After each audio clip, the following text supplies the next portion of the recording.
Welcome, welcome everyone. Welcome to this session. Very warm greetings from Mercy Technologies. So we are into a new data structure today, and that is graphs. Okay, so I don't know how many of you might have heard about graphs, but in real life scenarios, we use graphs in various possible ways. One such example would be Google Maps, right? For example, let's say you want to start from a particular point, let's say it is A, and you want to go till a particular point till B, right? This A and B are 2 points. You give the start and the destination. And when you say start, then internally something happens, and finally it shows what is the best possible route, or the route without tolls, or the route uh, best as per your search kind of. So it is nothing but it is using a graph data structure internally. So we will be learning about this data structure today, and moving forward in how we can represent it, or what are the different problems that are going to be asked, or what are the kind of or flavors of problems that can be asked in the interviews, etc., etc. So we'll be looking into those today. So if we need to go into the agenda, I'll be teaching you about what is a graph and how do you represent a graph for today. Okay, this should be quite enough for today. So as I told you, what is a graph? Graph is nothing but it is a point of connection between two vertices. Vertices is nothing but any 2 points. For example, let's say we have this question in our mind every time. For example, let's say you are going to travel to a particular point. Let's say you want to travel to New York, and how do you travel to New York and Bangalore, right? So what is the best possible way? Best can be different in different perspectives, right? Best can be like what is the cheapest possible way, or best can be what is the slowest possible way, right? So if our intention is to get to New York from Bangalore in a cheapest possible way, that is a way which means we have to calculate the fare, right? The airfare. Or if you want to go in the best possible distance, which means or else the lowest distance as possible, so that becomes a minimal distance problem, right? So it has its own properties. Best differs from different person to different person, but internally as a theory, the data structure that is being used is called as graph. And that graph is the common one, right? The one that I told you, for example, let's say it needs to be going in the minimum distance or the minimum fare. So even if it is minimum distance or minimum fare, the theory becomes same, because we are going to represent the routes using graph, and that graph is called as a weighted graph. Weighted graph is nothing but the one that has some property between two vertices. I'll be teaching you what the theory all about. Only thing that I wanted to say is, whatever is the property that you are trying to represent, right, that internally is converted into the same theory, and based on your search criteria or based on what you want, we can use it accordingly, right? So here, maybe I'll go to my Microsoft whiteboard and say a little bit more about graph and its theory. So in case I told you straight away that graph is nothing but a connection between 2 points. For example, let's say a point called A, and then there is a point called B, right? And then there is some way from A to B, right? This A and B, right? A comma B, these are called as vertices, right? And then A comma B, when you put that into bracket and you represent it like this is called as edge, right? This is called as an edge. This is nothing but a simple graph which is connected between the two, right? A simple graph which is connected between the two, right? So without any further delay, let me introduce, or this is how you represent a graph, is what I told you, and this is what an vertex is, and this is what an edge is. Vertices is a plural word, guys. All right, we can say vertex, that is the singular word. Now let me introduce everything in a slow and steady paced manner. Okay, so here what I wanted to say is, for example, let's say there is a person called A. Okay, so let's say there is a person called A. Okay, so this is a person called A, and there is one more person called B. Okay, so there is one more person called B. This both A and B went to a party. Okay, went to a party. So, and in that party, A and B become guests, right? For example, let's say they both want to shake their hands, right? This both guys want to shake their hands. So how many shake hands are possible? How many shake hands are possible? The number of shake hands that are possible are only one, because there are only two people and they both shook their hand, and that turned out to be one. Okay, now let's say there are, so this is how, this is a point called A, and now there is a point called B, and the number of shake hands that are possible is equal to one, right? Now let's say there are three people who went to the party, right? There are three people who went to the party. I'm not having any, symbol of a man here. Maybe I'm representing that with a dot. Okay, let's say this is A, and this is B, and this is C. So how many number of handshakes are possible? B and C can shake their hand, A and B can shake their hand, A and C can shake their hand. So number of handshakes that are possible is nothing but 1, 2, and 3, right? So this is how we can, represent. So now again, let's say four people went to the party. All right, four people went to the party. Four people went to the party, and this is how we represent.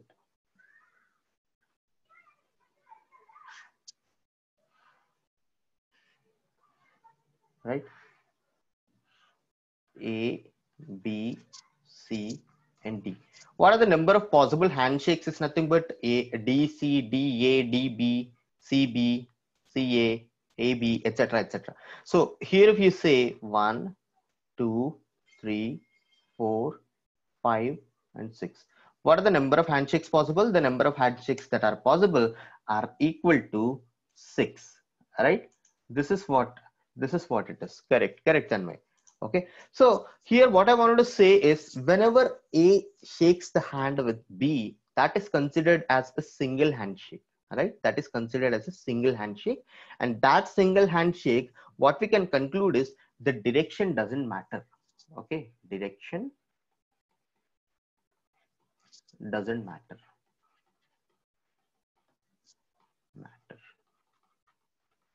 So this is whole theory behind, shaking the hand.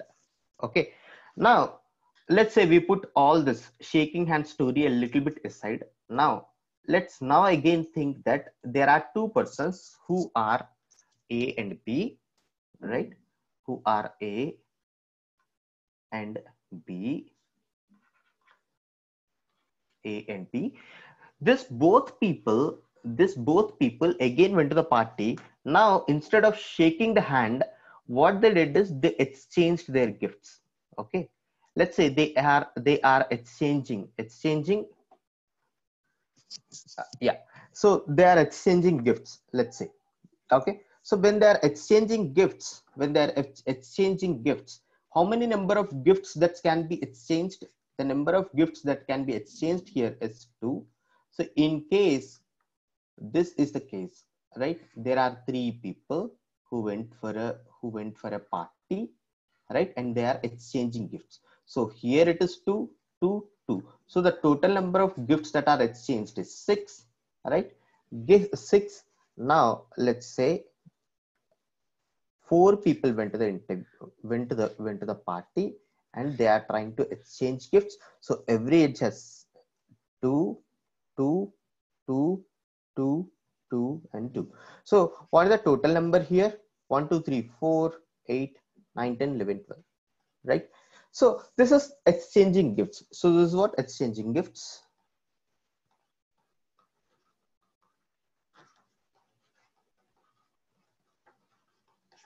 Okay, so this exchanging gifts is nothing but they just try to exchange their gifts. This is something a simple real world scenario, but with this I just wanted to explain one thing. Explain one thing in this exchanging gifts. One thing that, or one property that we can actually speak about is direction matter. So previously, while taking shake hands, the direction does not matter, but here the direction matters. Okay, so here if you see, this both look similar, but these both are different, right? You know, as somebody has mentioned, I think it is, okay, it is Tanmay. So this is similar to permutations and combinations, and you're correct. So here if you see, this is nothing but combination, and this is nothing but permutation, right? What is the formula for combination? N C R is equal to n factorial by n minus r factorial into r factorial. So what is the formula for permutation? NPR is equal to n factorial by n minus r factorial, right? So these are the two different formulae that we are going to use, and let's try to see if this permutation and combination is correct or not. So in this case, r is nothing but the number, right? I mean to say, r is nothing but the number of handshakes, right? So that is 2 always here. R is equal to 2. Even in this case, r is equal to 2. So let's say we try to formulate over here when n is equal to 3. When n is equal to 3, which means 3 into 2 into 1 by 3 minus 2 factorial. So what is that? 1 factorial, which means 1 factorial into r factorial. R is nothing but 2, which means 2 into 1, right? So let's say I'm doing this and finally I get an answer of 3. So we told that when the number is equal to 3, our answer is also going to be 3. Similarly, we can calculate for n is equal to 4, right? Let's say, what about this NPR? Let's try to find out if we did or if we concluded it correctly or not. So what is that? N is equal to 3, let's say. N is equal to 3, let's say, n factorial, which means 3 into 2 into 1 by n minus r factorial into r factorial. Okay, n minus r factorial. What is n minus r factorial? N is nothing but 3, 3 minus 2 factorial, 3 minus 2 factorial, which is 1 factorial, I'm cutting this one. Finally I get an answer of 6. All right, I got an answer of 6. So here the reason why I'm telling all this story to you guys is it's simple to understand. At the same time, what we can do is, it is a permutation or combination. Whenever the direction doesn't matter, then that becomes a combination. When direction matters, that becomes a permutation, right? Why am I telling all this things before I go for a graph theory? Is nothing but I told you that we can represent a graph as a connection between 2 points, right? Let's say A and B, right? Now let's say A and B, there is a classification of graphs saying directed graph or undirected graph. So undirected graph, now we are seeing this as an undirected graph. And let's say if I put a direction like this, right? If I put a direction like this, then that becomes a directed graph, something like this. So this is the simple thing that I wanted to tell you guys. So as we move forward in our graph theory, we will be using this theory somewhere. Okay, so here I thought this would be a good introduction to this topic. Here what I want to say is, whenever there is a graph and that graph is a directed graph, then we can think that direction matters, and we can say the number of combinations that are possible is equal to NPR, right? Let's say the direction doesn't matter, which means it is not a directed graph. Then the number of combinations that are possible, which means the number of routes that may be possible between any 2 points A and B, is directly equal to NCR. That's it, right? Are you with me, guys, till now? Are you with me? Okay, now let's move forward. So let's say I want to now actually jump into what exactly my graph is and how do I actually mean about it, or what do I actually mean about it, right? Just a second. Now, so I told you that graph is nothing but it is a data structure, right? Till now we have done various data structures like linked list, stacks, queues, trees. We did something about arrays, etc., etc. We followed a particular pattern in learning all these data structures. We'll be doing the same thing with graphs as well, but graph is not that straightforward or intuitive. A little bit tweaking for that is required, and it's not that hard as well. Okay, so here, before I jump into this graph, etc., etc., I want to say, or I want to speak something about a tree. Okay, tree. So we did tree. Fine. For example, let's say I'm taking a binary tree. Okay, so my binary tree was like this. Okay, this was called as a root, and this is my left child, and this is my right child, right? This is a binary tree, a simple example of a binary tree. If you observe, tree is also nothing but is also a graph. So I told you, right? Tree is also, just by looking at this, tree is also a graph. The reason is, I told you previously in a representation, there is some combination or connection between A and B, and that, for example, something like this, there is some line over here, and I say this is A and this is B. I told you that this is a graph and it is connected. A same thing over here also. Okay, tree is also a category of graph, but tree has a few properties, right? When a graph has a few properties, then we can actually call it as a tree. So what are those properties? First thing we can say is it is connected.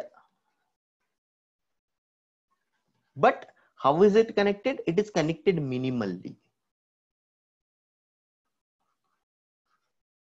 When I say it is connected minimally, there can be a connection over here also. There can be a connection over here also. But if I have this connection, then that doesn't become a tree, right? Actually speaking, that doesn't become a tree, because as I told you in our previous classes also, I told you that there can be a connection between root and its left child, but I never mentioned that there can be a connection between left child and right child. If that was the case, then there's no point of learning this what you call all the three types of traversals, etc., etc. Here, just I wanted to say is, like, tree is also a graph, but it is connected minimally. Okay, so and then what is the number? What is the second property? It has minimum number of edges. Minimum number of edges. So what is this minimum number of edges? For example, let's say there are 3 vertices, there can only be 2 edges, right? There are 3 vertices and there can only be 2 edges. How I can represent is, like, I can say something like this: number of edges is equal to number of vertices minus 1. So this representation, I'll be telling you how did I represent all this, guys. But here what I wanted to say is number of edges is equal to number of vertices minus 1. So there is one more property. There is one more property. So what is that one more property? That property is called as acyclic. So there should not be any cycle, right? There should not be any cycle. So that's why I said it is connected minimally, right? If these three properties are satisfied, right, then I can say a graph is a tree, right? So which means indirectly we have learned about graphs till now, but I have not told all this unnecessary to confuse you all, guys. But here what I want to say is, like, we have already learned a bit about graphs. without knowing that they are also graphs, right? Even maybe if you could have already known that this is a category of graphs, then that's fine, that's well and good. But here what I want to say is we have already learned a bit about graphs, and but graph with these following properties, right? With all these following properties. So let me move forward. Let me move forward and make you a little bit more comfortable in graph and its theory. Okay. So graph, as I told you, is nothing but it is a set of vertices and edges, right? What is a graph? I can say graph. I can say graph is equal to set of vertices comma edges, right? This is called as vertices, this is called as edges, right? What is V? Vertex set. Okay, what is E? Edge set, right? This is called as vertex set and this is called as edge set. Okay, so now what I can say is if, or maybe that theory is not that greatly important. What I wanted to say is, for example, let's say edges.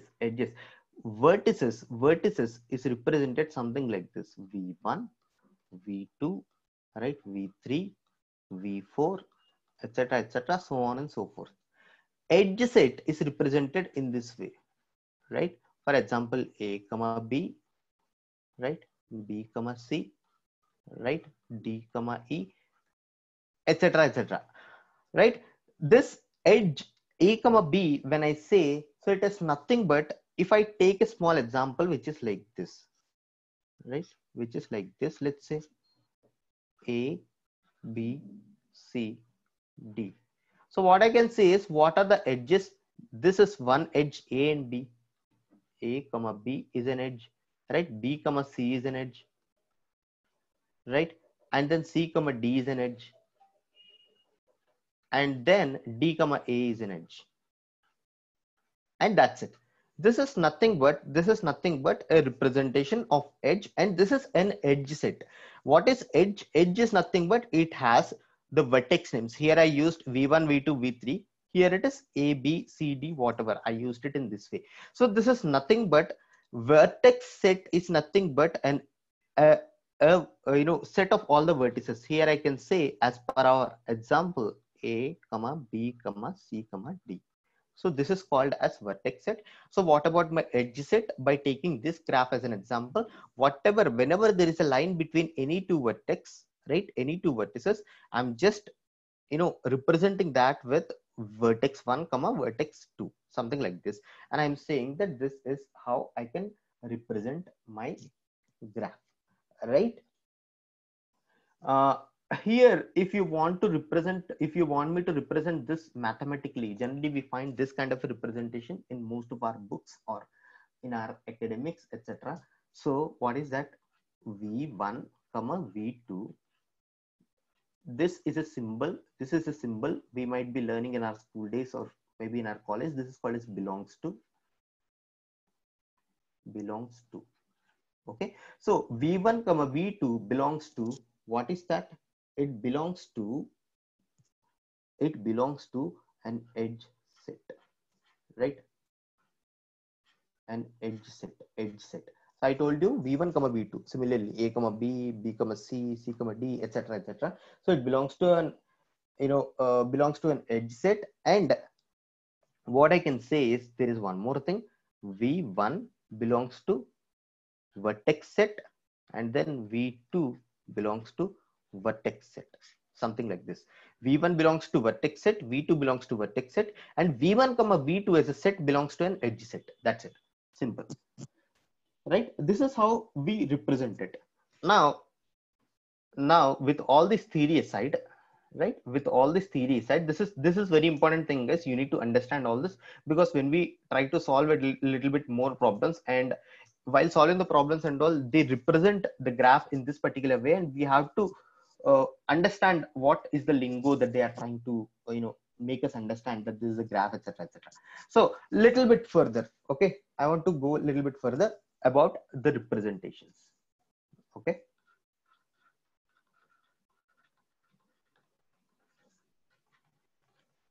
so what about the representation of a graph? So what is the representation of a graph? Representation of a graph, representation is done in using various data structures. For example, let's say we will see about the representation of okay, stacks, let's say. So I told you stack is a logical data structure. We were able to represent that using a linked list, or maybe I can follow the order using an array, or stack was represented using a linked list, right? This is how stack was done. And now there is one more thing, queue. So queue was also represented using an array, and we were able to do that using a linked list as well, right? Trees, right, we represented that using linked list, so that's why we did all the different problems and we did all the recursive problems, etc., etc. This we never learned as part of our class, that we can represent it using an array. We did not learn, but actually speaking, we can do it, right? We can represent a tree as an array, and then we can do all the operations as well, but it has been not been taught. Generally, this representation of a tree using an array is very rarely asked in interviews, so that's why I did not concentrate much on that. But most of the times we'll be finding questions only on the representation of this linked list, etc., etc. So we need not break our head for this one. Okay, here there is one more thing, which is the data structure that we are trying to discuss right now. And what is that? That is a graph data structure. Graph, maybe I can say, okay, now it is a graph. So graph can also be represented using an array, and graph can also be represented using a linked list, right? When I use array to represent, right, that representation is done using an adjacency.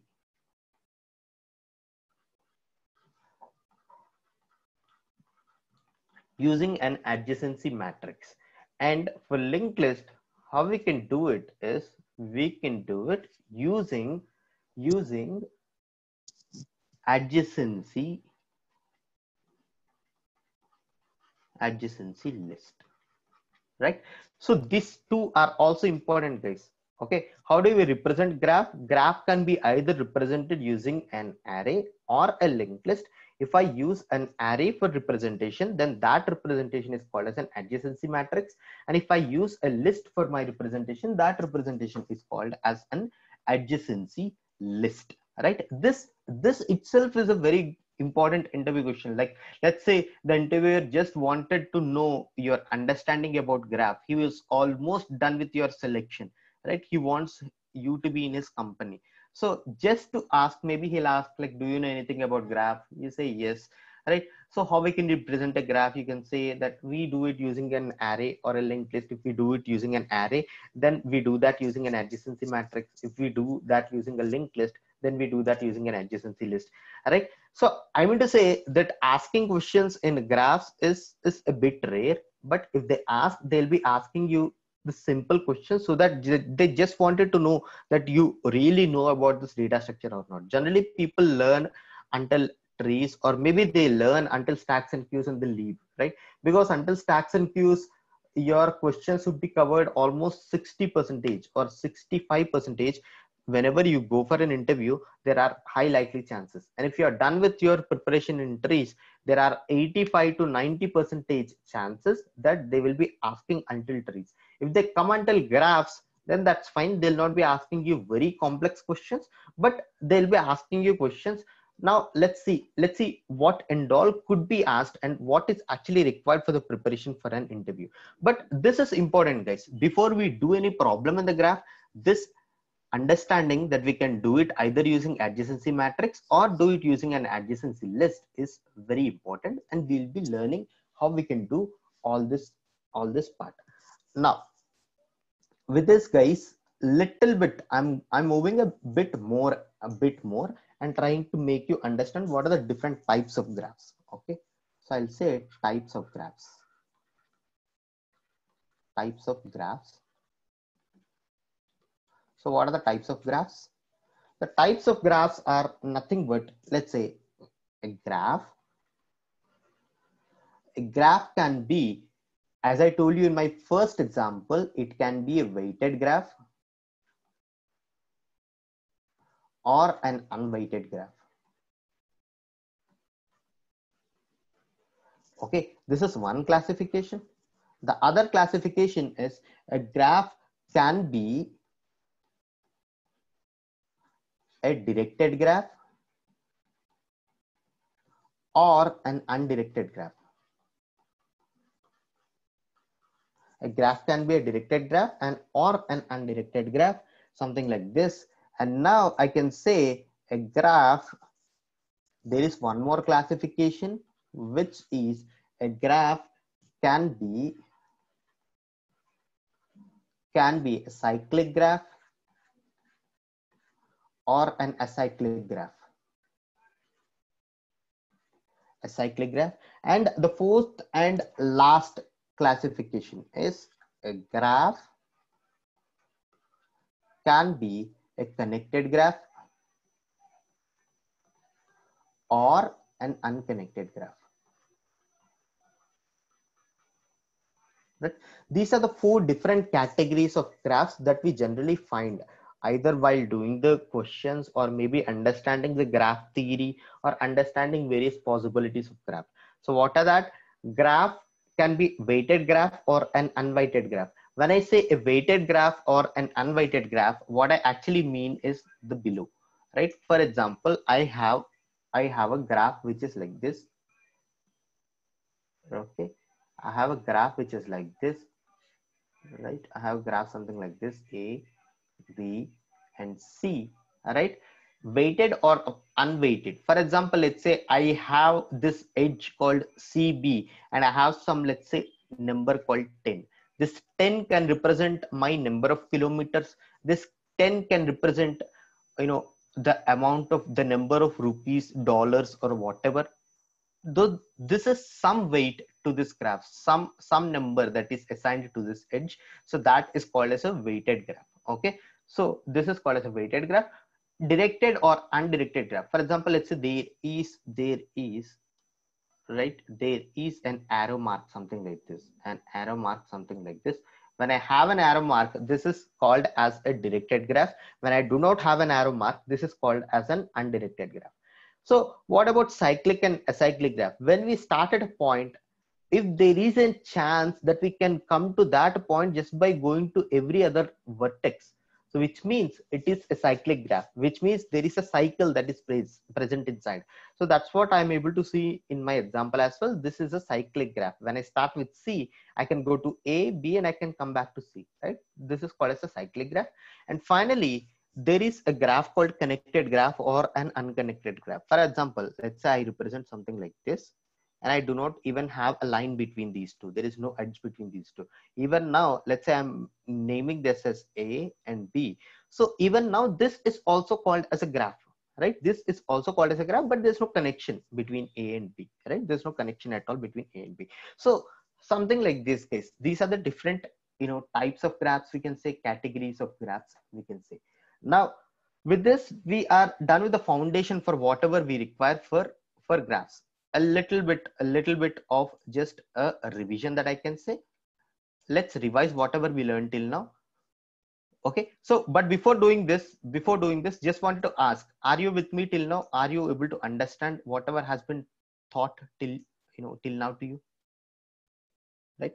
So just for a revision purpose, whatever we did till now, we learned that graph tree is also a type of graph, right? Tree, if it has the following properties, like if it is connected, if it is having minimum number of edges, and if it is acyclic, then we call a tree as a graph, right? So in a tree, the number of edges, the maximum number of edges that are there is equal to number of vertices minus 1. In this case, the number of vertices are 3. Number of edges that we are trying to have is only 2, right? Number of edges we are having is only 2. So how is graph represented? Graph is nothing but a set of vertex and edges. So what is a vertex? A, B, C, D is called as a vertex. What is edge? A comma B, B comma C, C comma D, and D comma A. These are called as edges. Okay, these are called as edges. So what we say is V is equal to V1, V2, V3, etc., etc. It's a set of vertices. Edge is equal to, edge is nothing but a combination of vertices in, two vertices in a bracket, so that to represent that there is some connection between these two vertices, right? So V1 comma V2, if we represent that as a set, that set actually belongs to an edge set, which is capital E, and V1 and V1 belongs to, or V1 belongs to a vertex set, V2 as a node which belongs to vertex set, right? So how do we representation? How do we do the representation? Representation is something like this, right? Representation we learned for data, various data structures like stacks, queues, and trees. How do we represent? Represented using an array, linked list, right? We did stack using an array, stack using a linked list, queue using an array, queue using a linked list. Trees we did not do using an array, but we did using a linked list. Okay, graph we can do it using an array, graph we can do it using a linked list. If we do using an array, that is called as an adjacency matrix. If we do using a list, that is called as an adjacency list. So after that, what are the different types of graphs? The types of graphs are nothing but weighted graphs and unweighted graphs, directed graph, undirected graph, cyclic graph and acyclic graph, connected graph and unconnected graph. So what is a weighted graph? Weighted graph is nothing but it has a particular number which is corresponding to every right, every edge set, right? I mean every edge, which means a vertex set. And then if it is directed or indirected, which means if it has an arrow, then it is called as a directed graph. If it doesn't have an arrow, that is called as an undirected graph. If it has a cycle, then it's called a cyclic graph. If not, it is a cyclic graph. And if it is connected, right, if it is connected, that is called as a connected graph. If there is no connection or there is no edge, then that is called as a unconnected graph, right? If you see directed and undirected graph in the second type of classification, or maybe a second type of graph, directed or undirected graph, actually we can go back directly into our learning about the permutations and combinations. So what was our permutations and combinations? Permutations and combinations, something like that. This is what we have learned, right? If the direction matters, direction doesn't matter. What is the formula for permutation? What is the formula for combination, right? I told you when direction doesn't matter, which means if there is no direction, if it is an undirected graph, so then I can say the number of combinations can be NCR, right? But if there is an arrow and if the direction matters, then the maximum number of like the permutation that we have, we can say it is permutation which is having, so which means A to B is a different one and B to A is a different one. It's a different combination, this is a different combination, so direction matters. So then I can say it is NPR. So we actually came to know what is the formula for NCR and formula for NPR, and we can find what are the minimum. I have given you an example of handshake, or I have given you an example of exchanging gift, right? So this is all theory about graphs, guys. Let's start a little bit with our representation and we can end the session for today. Okay, so what is the representation? Representation is something like this. Now let's say previously I told you we have learned about this stacks, queues, trees, etc., etc. We represented that using a class, right? But graph is a little bit more than that to understand. Representation, as I told you, is using two things. First thing is an array, and the second thing is a list, or I can say a linked list, right? This is called as adjacency matrix, and this is called as adjacency list. Okay, now let's say there is a graph something like this: A, B, C and D. These are my, sorry, I do not want to have an edge here for my example. Okay, something like this. This is my example. Okay, this is a graph that I'm taking, and this I'm going to take as an example. When I want to represent that using an adjacency matrix, if I want to represent that using an adjacency matrix, I can do something like this.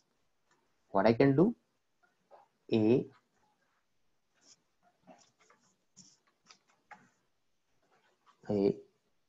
B, C, D.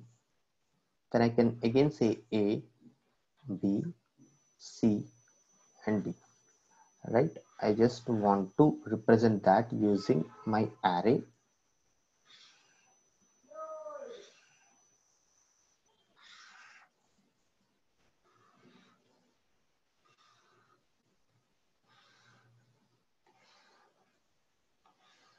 Okay, so just wanted to represent that using an array which I have drawn, something like this.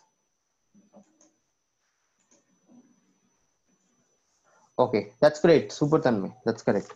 So whenever there is a connection, right? Whenever there is a connection between A and B, whenever there is a connection, for example, let's say, is there any connection, something like this? This is also a connection, guys, right? This is also a connection. This is not there right now for us. Okay, so that's why, is there any connection between A and B? Right? There is no connection. So I am putting that as a 0. Is there any connection between A and B? Yes, there is a connection. So I put as 1. So I put as 1, right? Is there any connection between A and C? Yes, there is a connection, right? Is there any connection between A and D? Yes, there is a connection, right? Yes, there is a connection.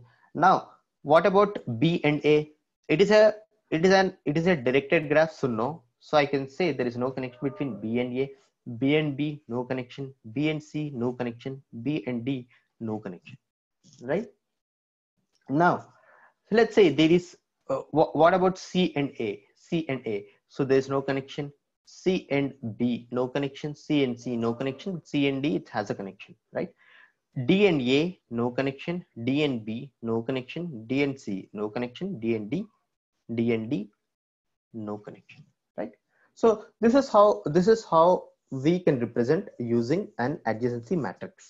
Okay, this is how we can represent using an adjacency matrix. Now let's straight away, without any confusion, let's straight away go for adjacency list. All right, adjacency list is nothing but you will have something like this, a linked list, right? Something like this, a linked list. So what is my linked list saying? My linked list is saying something like this: A, B, C, and D. Right? A, B, C, D. Right? So this A is having a connection to what? A connection to B, right? A's connection is having a connection to B. A is connection to C, and A is having a connection to D. Right? So B is not having any connection. So that's why it cannot represent anything. C is having a connection to what? C is having a connection to C. Okay, C is having a connection to D. Sorry, right? It is having a connection to D, and D is not having any more connection. So this is nothing but adjacency list representation. Adjacency list, right? What is this one? Adjacency matrix. So which one is better, which one we use where, or what exactly we are trying to do, etc., etc., we will be learning eventually, but not now. Okay, so this is the representation using a matrix or using an adjacency list, right? Guys, you understood about the representation? You understood?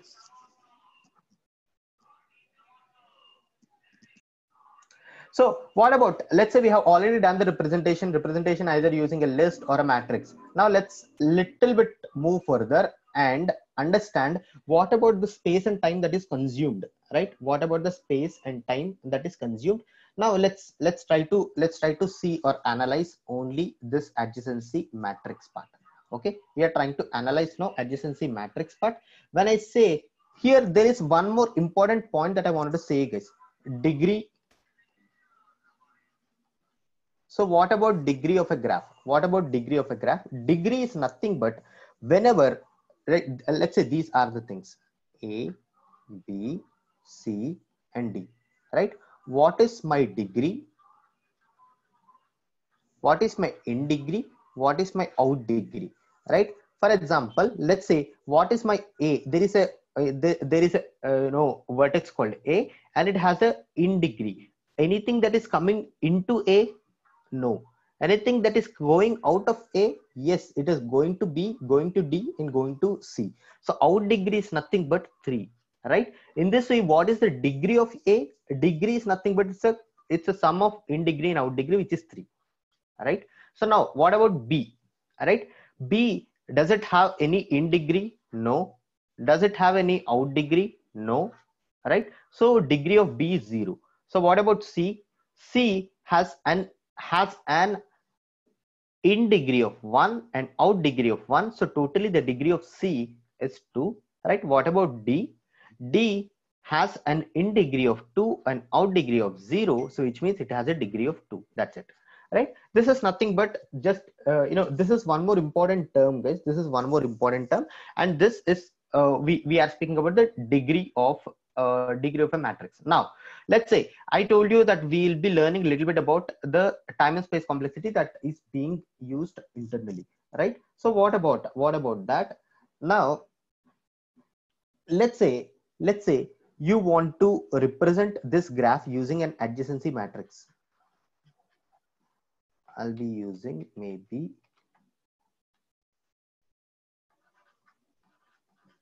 adjacency matrix, right? So if I want to actually calculate my represent that using my adjacency matrix, so how can I do the space that is occupied, the space that is occupied to to represent the number of vertices, right? The number of vertices, space I can say is, I'll be moving this a little bit up so that it's in the same adjacency matrix, right? Here what I want to say is space. So what is the space, guys? Space is nothing but order of vertex square, right? The number of vertices are 4. We are having 1 2 3 4 5 6 7 8 9 10 11 12 13 14 15 16 16 spaces, right? We are consuming 16 spaces, which means this all this, even in a matrix, it is a 2-dimensional array, right? We'll be consuming 16 spaces to represent a matrix of size 4, which means the space that is being consumed is order of vertex whole square, right? So this is the space. Now let's say I want to calculate my in degree.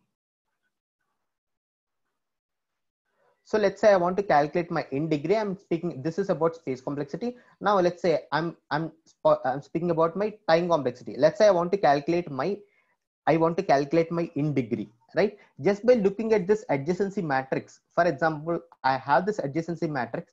Can I come to know what is the in degree of A? So if I come to know, if I want to calculate the in degree of A, I do something like this. I come to this particular column called A. I will sum up whatever is over here, right? I'll sum up whatever is over here. So what I say is, okay, the in degree of A is equal to 0. The same thing, in degree of A is equal to 0. So which means I do nothing but I go to a particular column and I'll sum up whatever is there, right? I'll sum up whatever is the value that is there in that corresponding column. So in that way, what about my time complexity? My time complexity would be order of,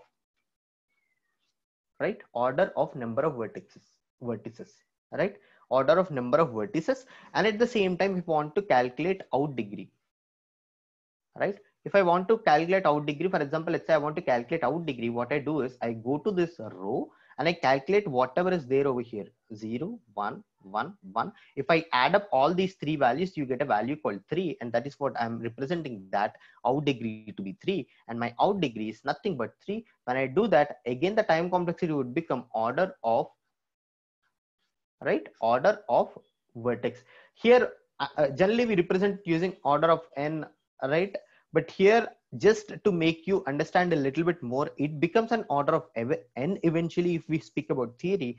But I'm speaking about the number of vertices, right? I'm speaking about the number of steps that we require. The number of steps that we require is directly corresponding to, directly corresponding to the number of vertex that we have in a particular graph, right?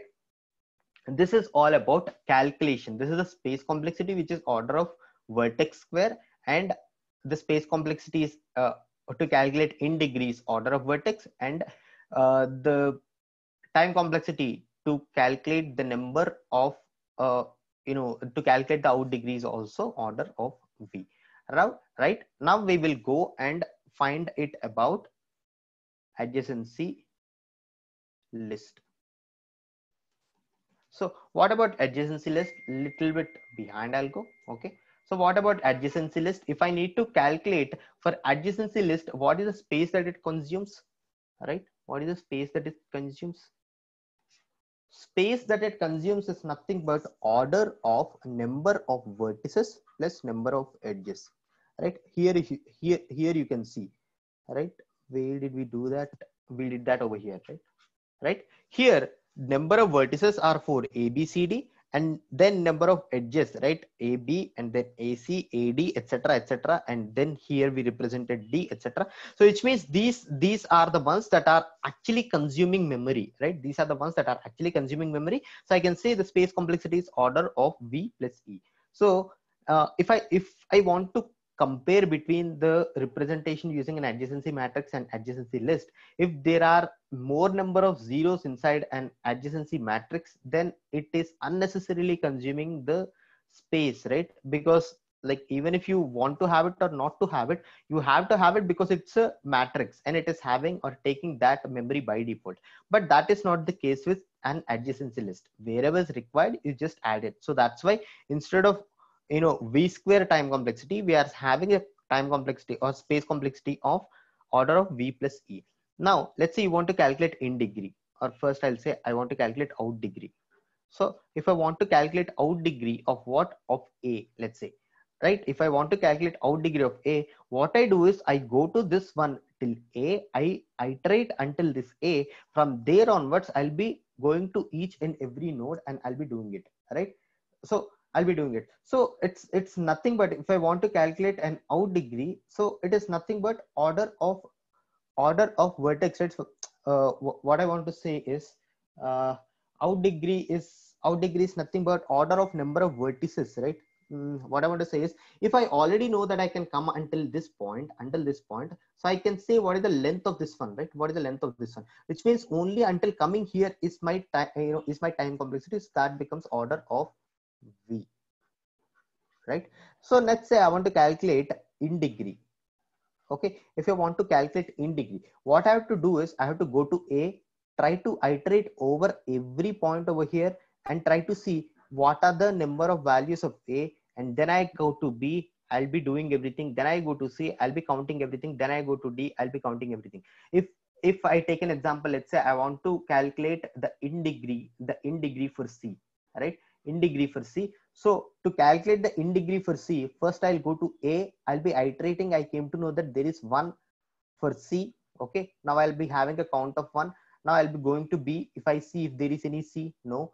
Then I go to what do you call c. Then is there anything? No. Then I go here. Is there anything? No, etc., etc. So it means I went to every node and tried to see if there is an occurrence of c. So that's why my time complexity would become order of, it is very intuitive, order of v plus e, right? Number of vertices plus number of edges. So that's it. So this is the whole theory about our graphs and what would be the time and space complexities for representing that using either a adjacency list or an adjacency matrix, right? With this, guys, just wanted to ask, are you able to understand?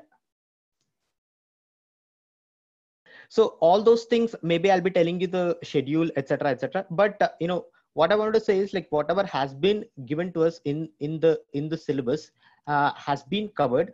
And if there is any topic that you feel that, sir, it will be good if you cover this one, or if you think that, it would be good if we know something about this one, etc., etc., then it's most welcome. You can put the suggestions in the group.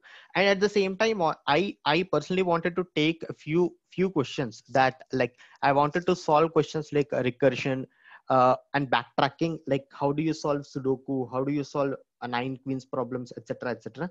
This take a little bit more time to explain, guys, so that's why I was thinking that, what do you call, can I take it in a regular session, or I cannot, because it consumes more than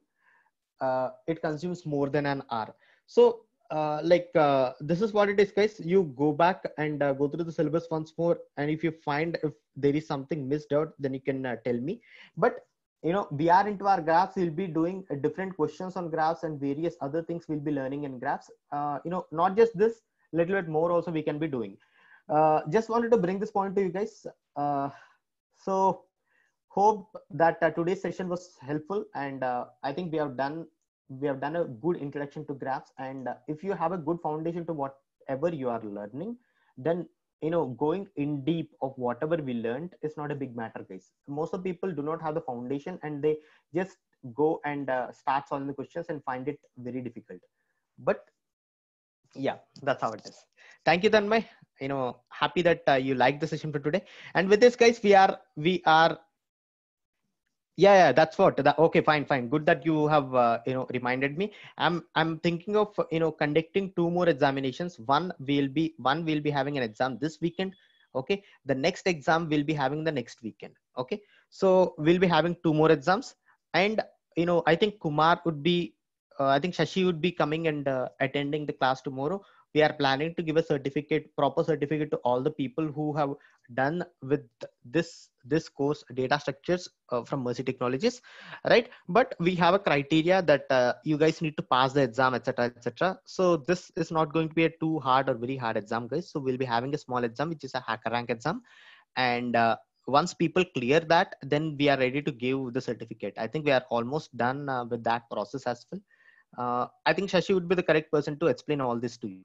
Okay, so tomorrow let's meet again. For a little bit even more about our graph data structure, and whatever, etc., etc. is. Okay, so with this, guys, I'm trying to end the session for today. It was nice session, and nice talking with you guys. Have a nice day. Thank you, Dhanmay. Thank you, everyone. Bye bye.